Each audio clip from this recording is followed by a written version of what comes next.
बिस्मिल्लाह अर्रहमान अर्रहीम।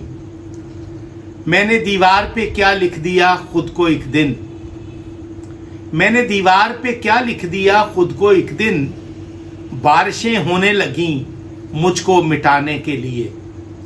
ये शेर आरिफ सैफी का है और मारूफ शायर आरिफ सैफी ने इसको जिस तरीके से हालात और हकाइक को बयान करते हुए उन्होंने मंजर निगारी की है, वो मुझे यूं लगता है कि जैसे उसने ये शेर मेरे लिए कहा हो, यानी ये शेर मुझ पे सादिक आता है।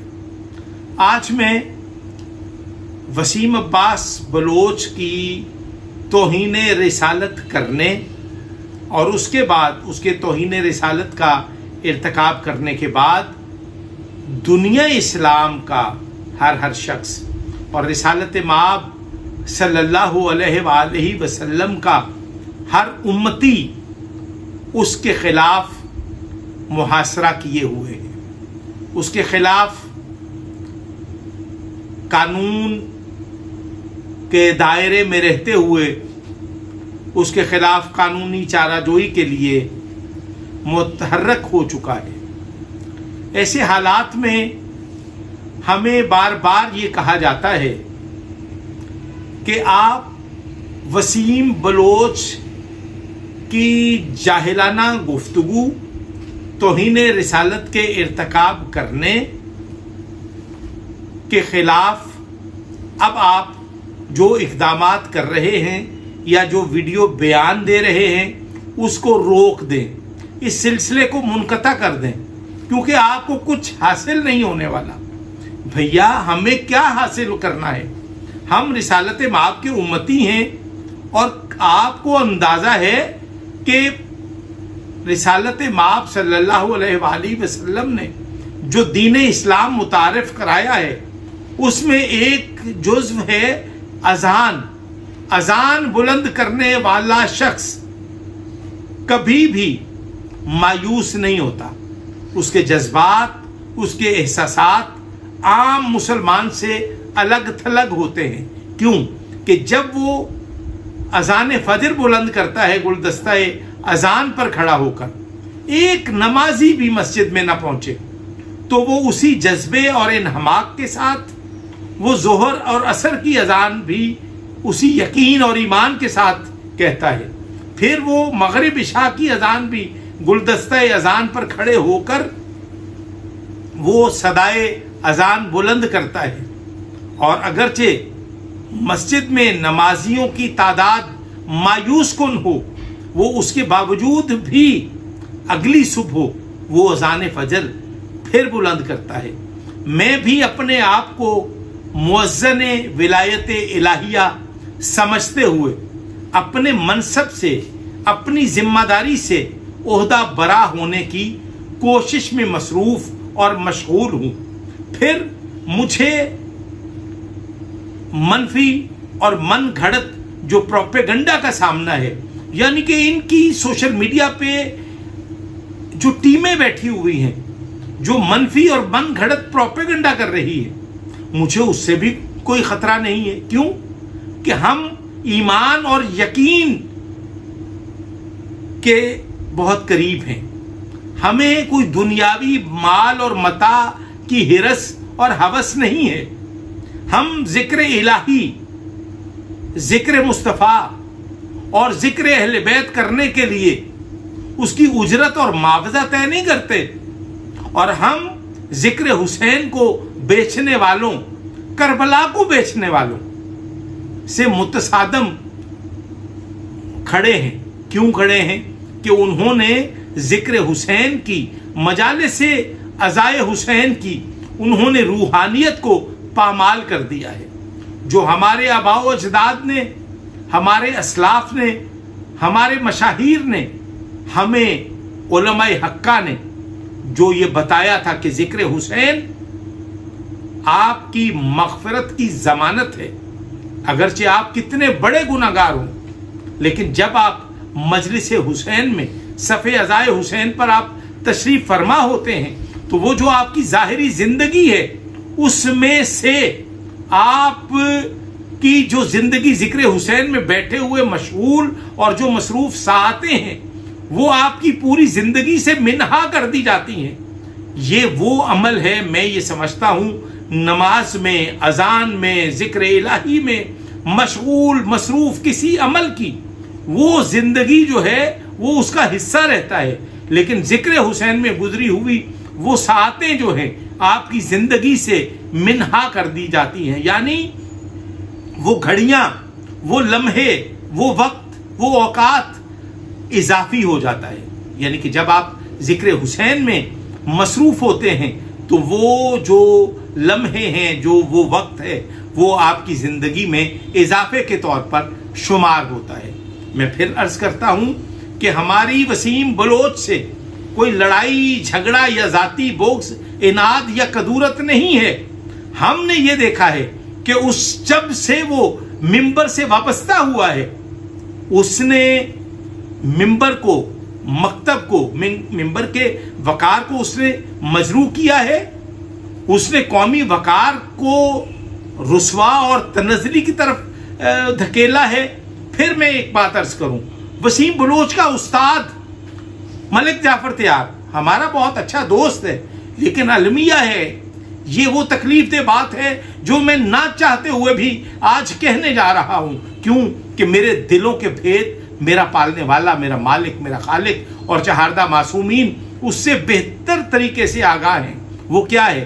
جعفر تیار ممبر پہ مجلس حسین میں عزاداران حسین سے خطاب کے دوران یہ کہتا ہے جو بندہ ذکر حسین سے، حسین کی اماں سے 2 نمبری کرتا ہے اس کا 36 ضلعوں میں باپ نہیں ملتا.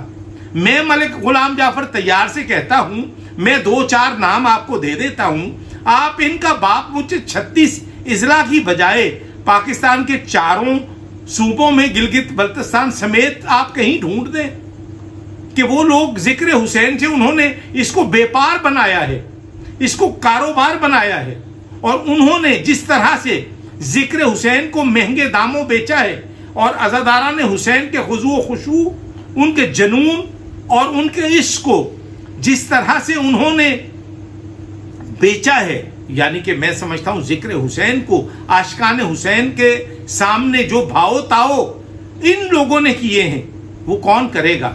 اور پھر ان کی ڈھٹائی، ان کی ہٹ درمی اور ان کا جو جواز تلاش کرنا ہے کہ معصوم نے، امام زین العابدین صلوات اللہ علیہ نے جو ذکر آل محمد بیان کرنے والے فرزدق نامی شاعر نے جب مولا کے اجداد کا ذکر سنایا، ان کی فضیلت کے باب میں لکھے گئے اشعار سنائے، تو امام نے ان کو اشرفیوں کی تھیلیاں دے دیں. بھائی ہم کب انکاری ہیں؟ دینی چاہیے. لیکن یہ جو بھاؤ تاؤ اور یہ جو تکرار ہے اور یہ جو کمیشن ایجنٹ، پروموٹر اور یہ دیگر لوگ جو کچھ کر رہے ہیں وہ تکلیف دہ صورتحال ہے. آپ یقین جانیے وسیم بلوچ نے ابھی پچھلے دنوں گجرانوالہ کے ایک مضافات علاقے میں اس نے کیا کیا، ایک مجلس پڑھی، اس کے مجلس لکھوانے والے نے مبلغ 20,000 روپیہ اپنے لیے لیا اور 3,50,000 وسیم بلوچ کو دیا گیا. اب یہ مجھے بتا دیجئے کہ 40 منٹ اس شخص نے مجلس پڑھی ہے، اور آپ یقین جانیے میں بہت تکلیف میں آتا ہوں اس جگہ پہ جہاں پہ وسیم بلوچ کا اشتہار میں نام ہوتا ہے اور وہاں پر لوگ وسیم بلوچ کے لیے کس طرح سے وہ بھاگے چلے آتے ہیں. میں یہاں پہ ایک دفعہ پھر 1400 سال پہلے، 14 صدیاں پیچھے میں آپ کو لے جانا چاہتا ہوں.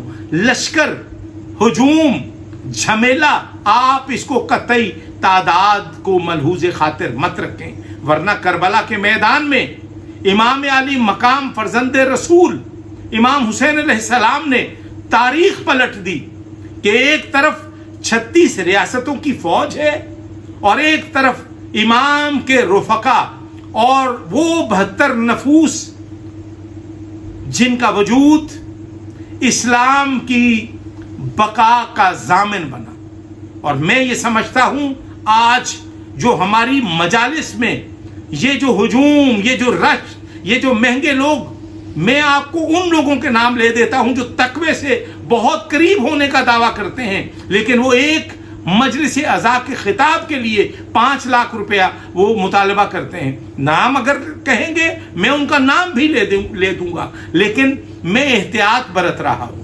आपसे फिर एक दफा मिल्लत शिया खैरुल बरिया इस्ना अशरिया के हर फर्द से मैं दस्तबस्ता ये अर्ज करना चाहता हूं कि आप अपनी मजालिस, महाफिल, मातमी जुलूसों में अज़ाए हुसैन के से वाबस्ता तमाम सिलसिलों में आप बुत परस्ती से करीब होते चले जा रहे हैं। आपको शख्सियत परस्ती से हट के आपको जिक्र हुसैन की तरफ लौटना होगा। क्यों कि अगर आप कोई भी जाकिर, मारूफ जाकिर, गैर मारूफ जाकिर, आप सफ़े अज़ाए हुसैन पे बैठ के जिक्र हुसैन को समाअत करें, आप यकीन जानिए मजालिस की खोई हुई रूहानियत पलट आएगी। ये जो किसी जाकिर के कहने पे वो जो आप उठ के 60, 70, 100 बंदा जो उठता है, उसके उठने का क्या मकसद है?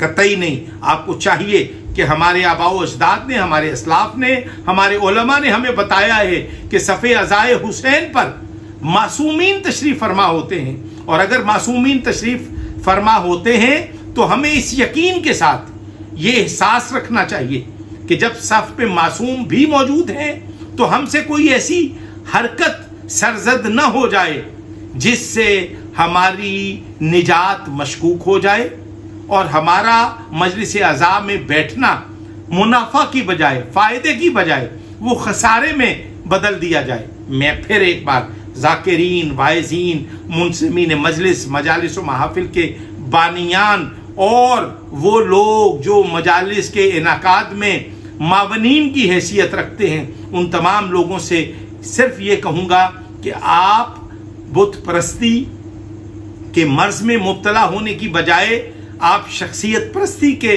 मर्ज में मुब्तला होने की बजाय, आप हसूल खुशनूदिये मासूमीन सलवातुल्लाह अलैहा को अपना मकसूद बनाएं, अपना मकसद बनाएं, और अगर आप यूं करेंगे तो मैं ये समझता हूं यही आपकी निजात का ज़ामिन है। अस्सलामु अलैकुम व रहमतुल्लाहि व बरकातुहू।